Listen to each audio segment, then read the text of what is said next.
नमस्कार। हरियाणा विद्यालय शिक्षा विभाग द्वारा प्रसारित किए जा रहे एजुसेट कार्यक्रम में आप सभी का स्वागत है। पठन पाठन की इस श्रृंखला में आज हम हिंदी व्याकरण के विषय का अध्ययन करेंगे। शब्द निर्माण प्रत्येक भाषा में चलने वाली एक स्वाभाविक प्रक्रिया है। मुख्य रूप से नए नए शब्दों का निर्माण करना शब्द निर्माण प्रक्रिया कहलाता है। हिंदी व्याकरण में यह प्रक्रिया 4 प्रकार से होती है।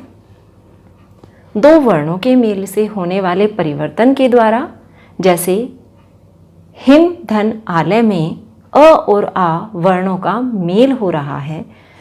इन वर्णों के मेल से जो विकार उत्पन्न होता है उससे हमें हिमालय नए शब्द के रूप में प्राप्त हो रहा है।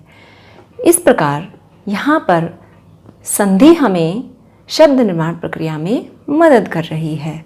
दूसरा है मूल शब्द के आरंभ में कोई अंश जोड़कर अर्थात उपसर्ग के द्वारा, जैसे अज्ञान। यहाँ पर ज्ञान शब्द के साथ अ उपसर्ग को जोड़कर नए शब्द की प्राप्ति हो रही है, अज्ञान। इस प्रकार उपसर्ग किसी शब्द के साथ जुड़कर हमें शब्द निर्माण में मदद करता है। इसके बाद है मूल शब्द के अंत में कोई अंश जोड़कर अर्थात प्रत्यय के द्वारा, जैसे सुंदर के साथ अगर हम ता प्रत्यय को जोड़ देते हैं तो नए शब्द के रूप में हमें सुंदरता प्राप्त होता है। इसी तरह से 2 शब्दों को जोड़कर या 2 से अधिक शब्दों को मिलाकर जब हम नए शब्द का निर्माण करते हैं तो वह समास कहलाता है। जैसे नील है जो कमल में नीला और कमल शब्द जुड़कर नील कमल नवीन शब्द का निर्माण करते हैं। दिए गए उदाहरणों से स्पष्ट है कि संधि, उपसर्ग, प्रत्यय और समास के कारण नए शब्द का निर्माण होता है। तो बच्चों, आज हम समास का अध्ययन करेंगे। समास शब्दों को संक्षिप्त करके लिखने की एक प्रक्रिया है। समास का अर्थ होता है संक्षिप्त। कुछ वाक्य दिए गए हैं, इनको ध्यान से देखें। तुम माता और पिता से आज्ञा लेकर प्रधान है जो अध्यापक के पास जाओ और उनसे हस्त द्वारा लिखित प्राचीन पुस्तक लेकर पढ़ो। इस वाक्य को हम इस प्रकार से भी लिख सकते हैं। तुम माता और पिता से आज्ञा लेकर प्रधान अध्यापक के पास जाओ और उनसे हस्तलिखित पुस्तक लेकर पढ़ो। एक और वाक्य देखिए, रेखा से अंकित वाक्य पढ़िए। इसको हम इस प्रकार भी लिख सकते हैं, रेखांकित वाक्य पढ़िए। उपर्युक्त वाक्यों में हम देख रहे हैं कि माता और पिता का माता पिता हो गया है, प्रधान है जो अध्यापक का प्रधानाध्यापक हो गया है, हस्त द्वारा लिखित का हस्त लिखित हो गया है। एक अन्य वाक्य में रेखा से अंकित का रेखांकित हो गया है। हम देखते हैं कि शब्द संक्षिप्त हो गए हैं। शब्दों के संक्षिप्त होने की यह प्रक्रिया समास कहलाती है। आइए अब समास की परिभाषा से इसके अर्थ को समझने का प्रयास करते हैं। समास की पहली परिभाषा है, समास वह शब्द रचना है जिसमें अर्थ की दृष्टि से परस्पर स्वतंत्र संबंध रखने वाले 2 या 2 से अधिक शब्द या पद मिलकर किसी अन्य स्वतंत्र शब्द की रचना करते हैं। इसकी दूसरी परिभाषा हो सकती है, 2 या 2 से अधिक शब्दों या पदों का अपनी विभक्ति चिन्हों अथवा अन्य प्रत्ययों को छोड़कर आपस में मिल जाना ही समास कहलाता है। समास की एक अन्य परिभाषा देखेंगे, जब 2 या 2 से अधिक शब्दों या पदों के मेल से एक नवीन सार्थक संक्षिप्त शब्द बनाया जाता है तो उस प्रक्रिया को समास कहते हैं। जैसे रस से भरा। 3 शब्दों को जोड़कर एक नया शब्द रस भरा यहाँ पर प्रकट हो रहा है, इसलिए यह कह सकते हैं कि समास जो है वो शब्दों को संक्षिप्त करके हमारे सामने रखता है। समास के विस्तृत अध्ययन से पहले कुछ शब्दों के अर्थ को जान लेना आवश्यक है। यह हमें समास को समझने में मदद करते हैं। पहला है समासिक शब्द। समास नियमों से निर्मित शब्द समासिक शब्द कहलाता है। इसे समस्त पद भी कहते हैं। समास होने के बाद विभक्ति चिन्ह या परसर्ग प्राय लुप्त हो जाते हैं। जैसे राजा का पुत्र, राजपुत्र। समास होने के बाद यहाँ का विभक्ति चिन्ह का लोप हो गया और राजा का पुत्र राजपुत्र हो गया, अर्थात पदों का स्वरूप संक्षिप्त हो गया। समास विग्रह। सामासिक शब्दों के बीच के शब्दों को स्पष्ट करना समास विग्रह कहलाता है। विग्रह का अर्थ होता है अलग करना। जब समस्त पद के सभी पद अलग अलग किए जाते हैं तो इस प्रक्रिया को समास विग्रह कहते हैं। जैसे राजपुत्र, राजा का पुत्र। प्रयोगशाला, प्रयोग के लिए शाला। पूर्व पद और उत्तर पद। समास में दो पद होते हैं। पहले अथवा प्रथम पद को पूर्व पद कहते हैं, दूसरे अथवा द्वितीय पद को उत्तर पद कहते हैं। जैसे गंगा जल। गंगा यहाँ पर पूर्व पद है और जल यहाँ पर उत्तर पद है। माखन चोर, माखन यहाँ पर पूर्व पद है और चोर यहाँ पर उत्तर पद है। आइए अब समास के भेदों पर चर्चा कर लेते हैं। पदों के आधार पर समास के 4 भेद होते हैं और आगे चलकर इनके कई उपभेद भी होते हैं। ये इस प्रकार हैं: अव्ययी भाव समास, तत्पुरुष समास, द्वंद्व समास, बहुव्रीहि समास। अव्ययी भाव समास, इस समास में पूर्व पद प्रधान होता है और अव्यय होता है। इसी कारण से अव्ययी भाव का समस्त पद सदा लिंग, वचन और विभक्ति हीन रहता है। अव्ययी भाव समास कहलाता है। अव्ययी भाव समास में अव्यय का भाव पाया जाता है। अव्ययी भाव समास में पहला पद प्रधान होता है। यदि पहले पद को हटा दिया जाए तो दूसरा पद निश्चित और सटीक अर्थ प्रदान नहीं करता। जैसे यथाशक्ति। इस समस्त पद में यदि पहले पद को हटा दिया जाए तो दूसरा पद अपने अर्थ की सीमा निर्धारित नहीं कर पाता। दूसरे पद शक्ति का अर्थ ताकत हुआ, लेकिन यह नहीं पता कि शक्ति कितनी और किसके अनुसार। अव्ययी भाव समास में अव्यय उपसर्ग जुड़ता है, जिससे समस्त पद अव्यय बन जाता है। उदाहरण के लिए आजीवन। जीवन के साथ अव्यय जुड़ने के बाद आजीवन भी एक अव्यय पद बन गया है। अनुरूप, रूप के अनुसार, यथाशक्ति, शक्ति के अनुसार, प्रतिदिन, प्रत्येक दिन, प्रतिवर्ष, हर वर्ष, आजन्म, जन्म से लेकर यथासाध्य, जितना साधा जा सके, घर घर, प्रत्येक घर, रातों रात, रात ही रात में, यह अव्ययी भाव समास के उदाहरण हैं। अगला समास है तत्पुरुष समास। वह समास जिसका उत्तर पद या अंतिम पद प्रधान हो, अर्थात प्रथम पद गौण हो और उत्तर पद की प्रधानता हो, तत्पुरुष समास कहलाता है। जैसे राजकुमार बीमार था। इस वाक्य में समस्त पद राजकुमार का विग्रह है राजा का कुमार। इस पद में राजा पूर्व पद और कुमार उत्तर पद है। अब प्रश्न है, कौन बीमार था, राजा या कुमार? उत्तर मिलता है कुमार। स्पष्ट है कि उत्तर पद की प्रधानता है। तुलसी कृत, तुलसी द्वारा कृत। हम देखते हैं कि इस पद में भी कृत पद की प्रधानता है, इसलिए तत्पुरुष समास है।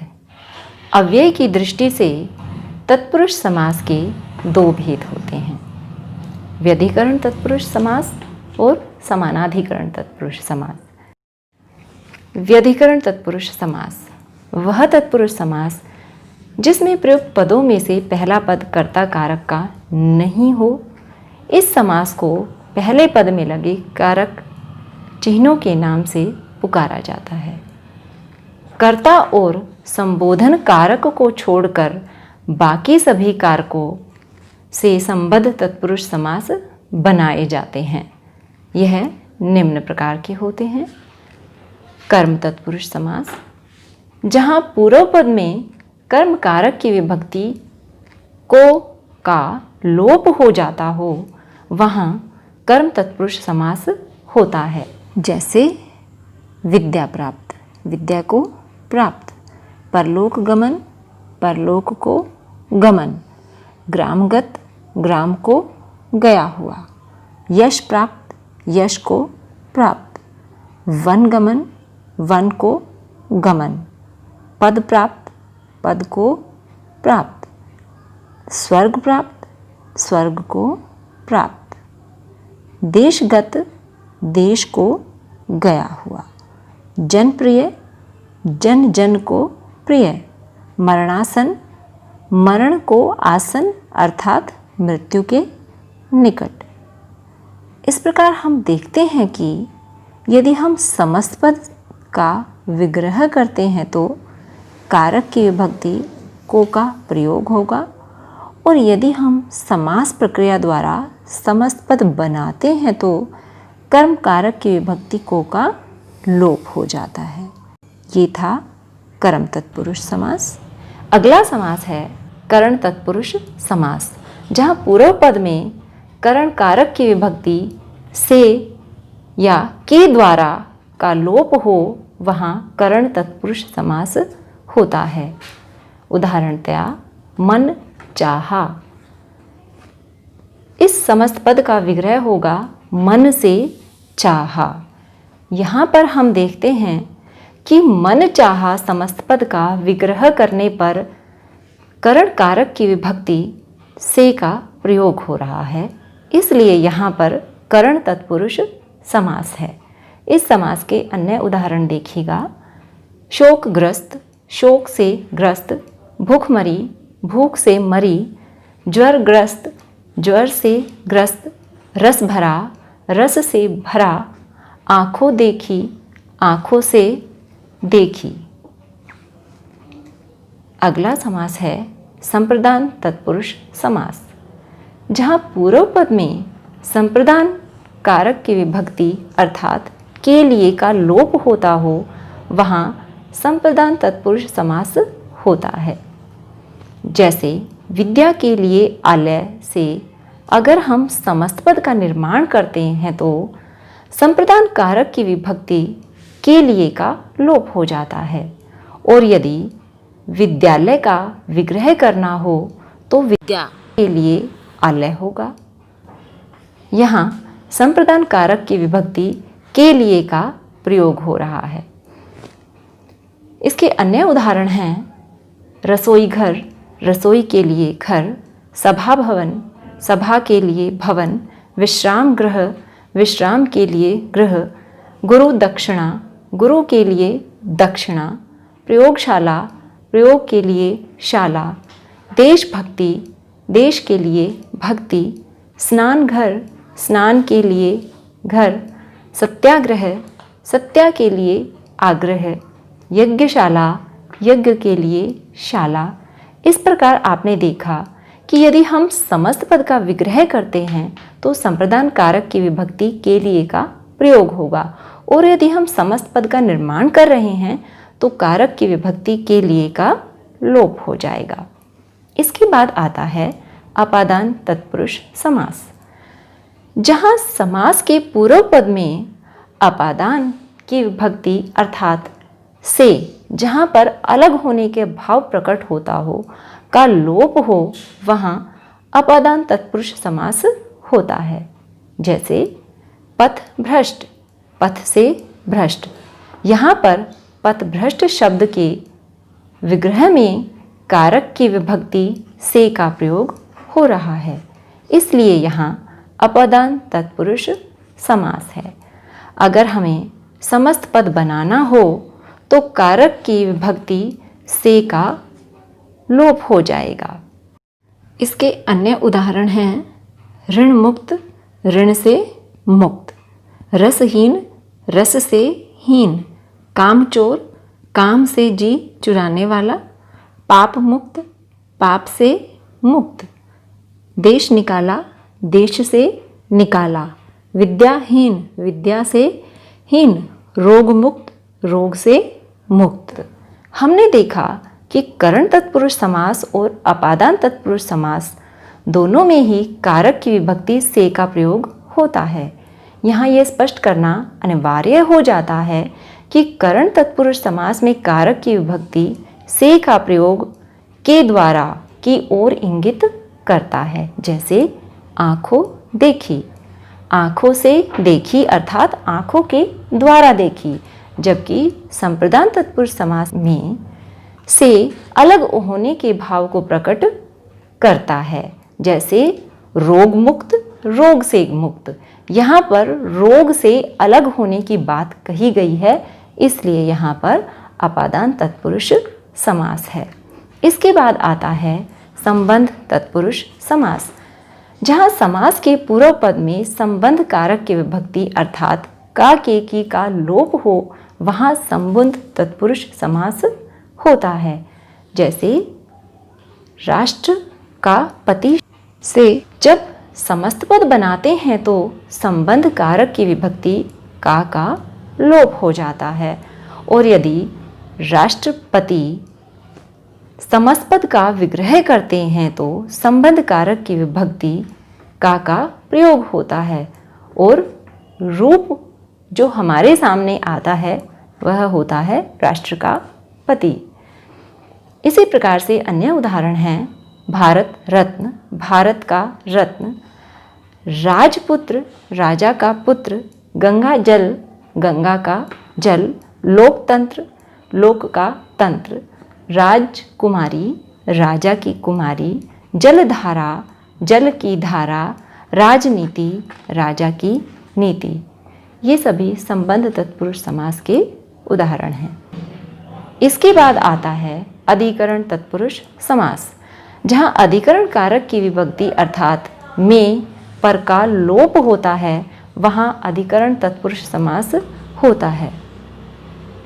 जैसे जल मग्न में अधिकरण कारक की विभक्ति में का लोप हो गया, और यदि हम इसका विग्रह करते हैं तो जल में मग्न प्राप्त होता है। यहाँ कारक की विभक्ति में का प्रयोग हो रहा है, इसलिए यहाँ अधिकरण तत्पुरुष समास है। इसके अन्य उदाहरण हैं सिर दर्द, सिर में दर्द, कला कुशल, कला में कुशल, शरणागत, शरण में आगत, आनंद मग्न, आनंद में मग्न, आप बीती, आप पर बीती। और अब बात करते हैं तत्पुरुष समास के दूसरे भेद की, यानी समानाधिकरण तत्पुरुष समास। जिस तत्पुरुष समास के सभी पदों में समान कारक कर्ता पाया जाए, समानाधिकरण तत्पुरुष समास कहलाता है। इस समास के अंतर्गत निम्न समास आते हैं। पहला है कर्मधारय समास। वह समास जिसमें विशेषण तथा विशेष्य अथवा उपमान तथा उपमेय का संबंध होता है। विग्रह करने पर दोनों खंडों में एक ही कर्ता कारक की विभक्ति रहे। जैसे महापुरुष, महान है जो पुरुष। चरण कमल, कमल के समान चरण। महापुरुष समस्त पद का जब हम विग्रह करते हैं तो महान है जो पुरुष विग्रह के रूप में हमारे सामने आता है। यहाँ पर हम देखते हैं कि पुरुष की विशेषता है कि वह महान है, तो यहाँ पर दोनों पदों में विशेषण और विशेष्य का संबंध है, इसलिए यहाँ पर कर्मधारय समास है। चरण कमल, कमल के समान चरण।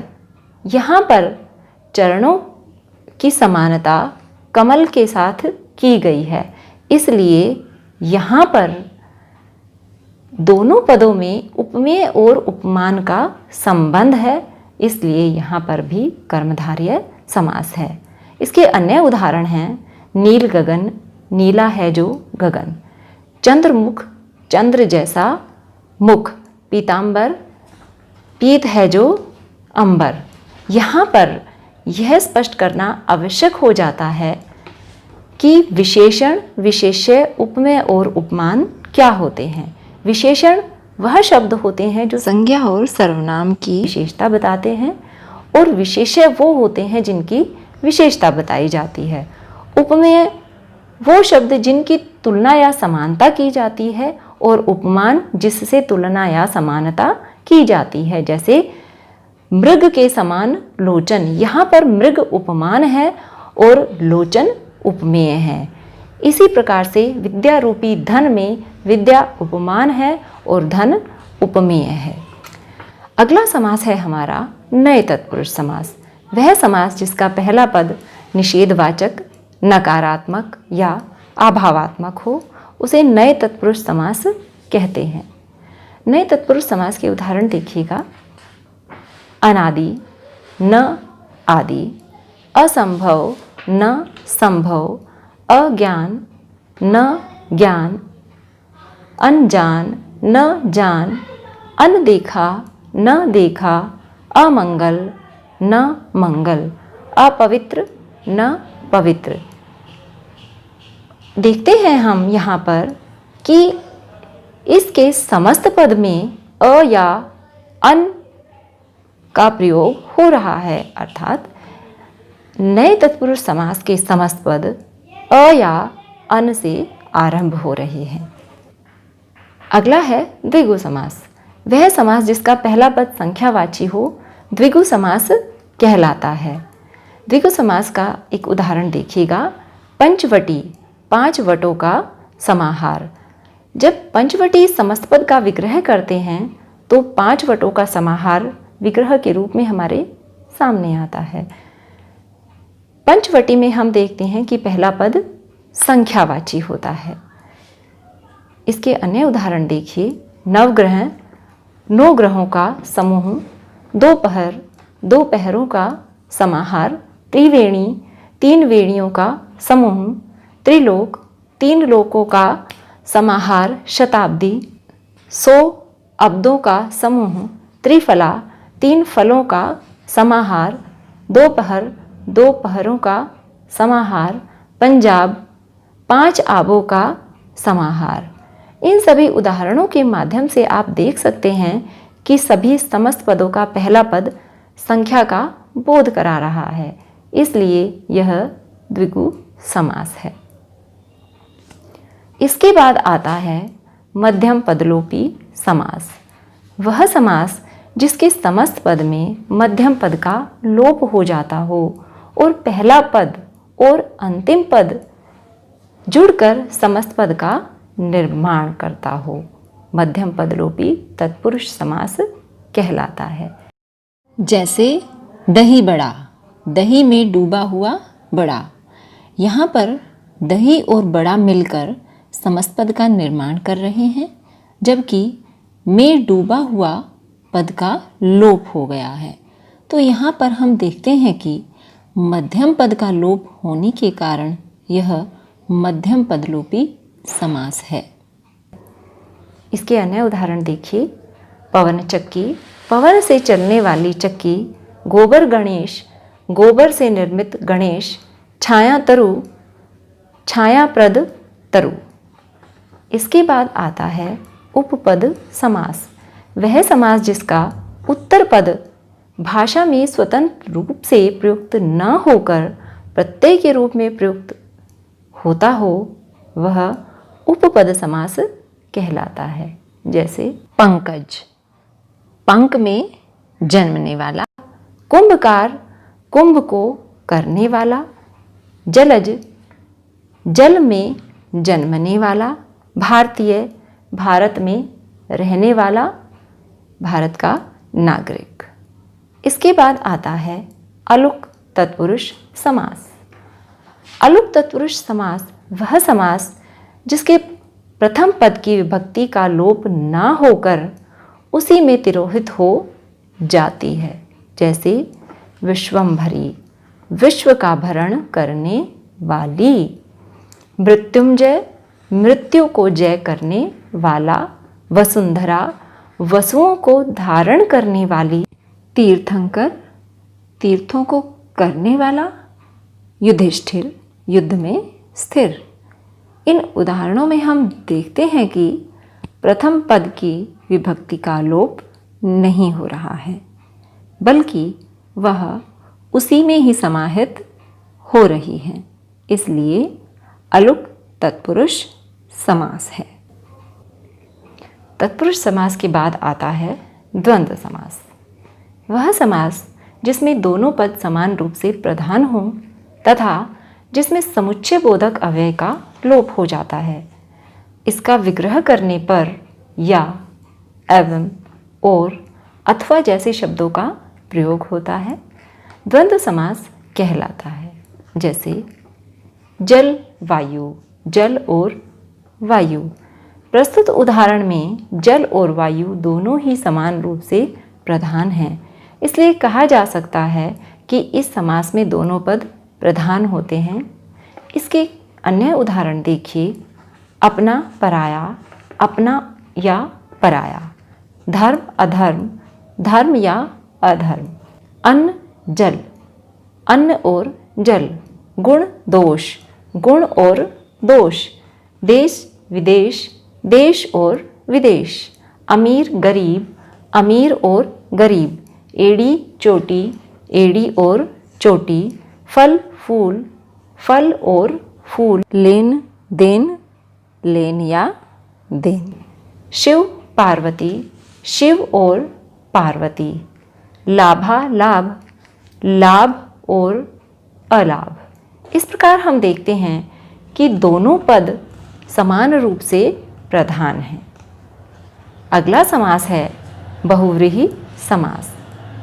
वह समास जिसमें दोनों पद में कोई भी पद प्रधान नहीं होता, अर्थात न तो पूर्व पद ही प्रधान होता है और न उत्तर पद ही प्रधान होता है, बल्कि दोनों पद मिलकर किसी दूसरे पद की ओर इशारा करते हैं, किसी अन्य पद को प्रधान बनाते हैं। वह बहुव्रीहि समास कहलाता है। बहुव्रीहि समास में दोनों पद अप्रधान होते हैं। बहुव्रीहि समास में अन्य पद के अर्थ की प्रधानता होती है। इसमें दोनों पद मिलकर तीसरा अर्थ प्रकट करते हैं। इसके विग्रह के अंत में जो, जिसे, जिसको, जिससे, जिसका, जिसके आदि शब्दों का प्रयोग होता है। उदाहरण के लिए दशानन का विग्रह होगा 10 हैं आनन, जिसके, अर्थात जिसके 10 सिर होते हैं। 10 हैं आनन, सिर जिसके। यहाँ पर रावण के लिए बात हो रही है। यह दोनों पद मिलकर किसी अन्य पद की ओर संकेत कर रहे हैं, इसलिए दशानन में बहुव्रीहि समास है। यहाँ पर 10 सिरों की बात नहीं हो रही, बल्कि रावण के विषय में बात हो रही है, इसलिए अन्य पद की किसी तीसरे पद की प्रधानता है। बहुव्रीहि समास के अन्य उदाहरण हैं गजानन, गज का आनन है जिसका, अर्थात गणेश जी। त्रिनेत्र, 3 है नेत्र जिसके, अर्थात शिव। नीलकंठ, नीला है कंठ जिसका, अर्थात शिव। चतुर्भुज, 4 हैं भुजाएं जिसकी, अर्थात विष्णु। पीतांबर, पीले हैं वस्त्र जिसके, अर्थात कृष्ण। चक्रधर, चक्र को धारण करने वाला, अर्थात विष्णु। वीणापाणी, वीणा है हाथ में जिसके, अर्थात सरस्वती। कुछ समस्त पद ऐसे होते हैं जो एक से अधिक समास में प्रयुक्त होते हैं। ऐसे समय में हमारे सामने भ्रम की स्थिति पैदा हो जाती है। इस भ्रम की स्थिति से कैसे निकला जाए, कैसे हम अपनी समस्या का समाधान करें। इसको हम विभिन्न समास में अंतर के माध्यम से समझ सकते हैं। सबसे पहले हम द्विगु समास और बहुव्रीहि समास में अंतर स्पष्ट करते हैं। द्विगु समास में समस्त पद का पहला पद संख्यावाचक विशेषण होता है और दूसरा पद विशेष्य होता है, परंतु बहुव्रीहि समास में न पूर्व पद प्रधान होता है और न ही उत्तर पद प्रधान होता है, बल्कि अन्य पद की प्रधानता होती है। अन्य ही कोई तीसरा पद प्रधान होता है और समस्त पद विशेषण का कार्य करता है। कुछ उदाहरण ऐसे होते हैं जिन्हें द्विगु समास में भी रखा जा सकता है और जिन्हें बहुव्रीहि समास में भी रखा जा सकता है, लेकिन यहाँ पर उनके विग्रह करने पर निर्भर करता है कि वह कौन सा समास होगा। आइए कुछ उदाहरणों के माध्यम से इसे समझने का प्रयास करते हैं। जैसे पहला उदाहरण है हमारा चतुर्भुज, यानी चार हैं भुजाएं जिसकी या चार भुजाओं का समूह। इसका विग्रह हम दोनों ही तरह से कर सकते हैं। हम इसका विग्रह अगर करते हैं चार भुजाओं का समूह या चार भुजाओं का समाहार, तो वहाँ पर द्विगु समास होगा, क्योंकि इसका पहला पद संख्यावाची विशेषण है, इसलिए यहाँ पर द्विगु समास है। लेकिन अगर हम इसका विग्रह चार हैं भुजाएं जिसकी करते हैं, तो यहाँ पर बहुव्रीहि समास है, क्योंकि इस विग्रह में ना तो पूर्व पद ही प्रधान है और ना ही उत्तर पद प्रधान है, बल्कि अन्य कोई तीसरा ही पद प्रधान है। चार हैं भुजाएं जिसकी हमें विष्णु की ओर इशारा कर रही हैं, तो यहाँ पर ना भुजाएं प्रधान हैं ना चार प्रधान है, इसलिए यहाँ पर विष्णु की प्रधानता है, इसलिए यह बहुव्रीहि समास है। इसी प्रकार से एक और उदाहरण है पंजाब। पंजाब का अगर हम विग्रह करते हैं पांच आबों का समाहार, तो हमारा समास होगा द्विगु समास। और अगर हम इसका विग्रह करते हैं पांच हैं आब जिसमें, अर्थात पांच हैं नदियां जिसमें, तो यहाँ पर पंजाब राज्य की ओर संकेत हो रहा है, तो यहाँ पर बहुव्रीहि समास होगा।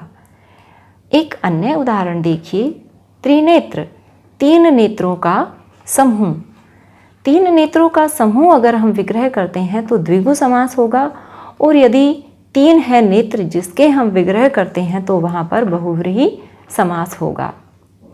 अब हम अंतर स्पष्ट करते हैं कर्मधारय समास में और बहुव्रीहि समास में। कर्मधारय समास में एक पद विशेषण या उपमान होता है और दूसरा पद विशेष्य या उपमेय होता है, और उत्तर पद की प्रधानता होती है। परंतु बहुव्रीहि समास में न उत्तर पद प्रधान होता है न पूर्व पद प्रधान होता है, बल्कि अन्य पद की प्रधानता होती है। एक उदाहरण देखिए, पीतांबर। यहाँ पीत है जो अंबर, यहाँ पर अंबर अर्थात कपड़े की विशेषता है कि वह पीत है, पीला है, तो यहाँ पर दोनों पदों में विशेषण और विशेष्य का संबंध दिखाई दे रहा है, इसलिए यहाँ पर कर्मधारय समास है। और अगर हम इसका विग्रह करते हैं पीत हैं अंबर जिसके, तो यहाँ पर विशेषण विशेष्य का संबंध ना होकर दोनों पद मिलकर किसी अन्य पद की विशेषता प्रकट कर रहे हैं, किसी अन्य पद की ओर इशारा कर रहे हैं, इसलिए वहाँ पर बहुव्रीहि समास होगा। एक अन्य उदाहरण देखिए, लंबोदर। लंबा है जो उदर, यहाँ पर कर्मधारय समास है, क्योंकि उदर की विशेषता है कि वह लंबा है। यहाँ पर विशेषण और विशेष्य का संबंध होने के कारण कर्मधारय समास है। और दूसरे तरीके से अगर हम इसका विग्रह करते हैं, लंबा है उदर जिसका, यहाँ पर तीसरे पद गणेश की ओर इशारा हो रहा है, इसलिए यहाँ पर बहुव्रीहि समास है। तीसरा उदाहरण देखिएगा, नीलकंठ अर्थात नीला है जो कंठ, कर्मधारय समास, क्योंकि कंठ की विशेषता है कि वह नीला है। यहाँ कंठ और नीला में विशेषण और विशेष्य का संबंध है, इसलिए कर्मधारय समास है। और अगर हम इसका विग्रह करते हैं, नीला है कंठ जिसका, ये पद यहाँ पर शिव की ओर इशारा कर रहे हैं, तीसरे पद को प्रधान बना रहे हैं। यहाँ पर ना पूर्व पद प्रधान है ना उत्तर पद प्रधान है, अन्य पद की प्रधानता है, इसलिए यहाँ पर बहुव्रीहि समास है। इसी तरह से घनश्याम, पंचानन, महात्मा आदि इसके अन्य उदाहरण हैं। इसके बाद आता है कर्मधारय समास और द्विगु समास में अंतर। कर्मधारय समास में समस्त पद का एक पद गुणवाचक विशेषण और दूसरा पद विशेष्य होता है, परंतु द्विगु समास में पहला पद संख्यावाचक विशेषण होता है। जैसे परमानंद, परम विशेषण है, आनंद विशेष्य है, इसलिए यहाँ पर कर्मधारय समास है। नीलांबर, नीला विशेषण है और अंबर विशेष्य है। नीला अंबर की विशेषता बता रहा है, इसलिए नीला विशेषण है और अंबर विशेष्य है, इसलिए यहाँ पर कर्मधारय समास है। एक अन्य उदाहरण देखिए, चौमासा, 4 मासों का समाहार। यहाँ पर हम देखते हैं कि 4 मासों का समाहार बताया गया है, समूह बताया गया है, तो द्विगु समास है। और शताब्दी, शत अब्दों का समाहार, यहाँ पर भी द्विगु समास है। आज हमने समास के विषय में जाना, समास के भेदों के विषय में पढ़ा, विभिन्न समासों में अंतर स्पष्ट किया। उम्मीद है आपको अच्छे से समझ आ गया होगा। समास को अच्छे से पढ़ें, समझें और अभ्यास करें। धन्यवाद।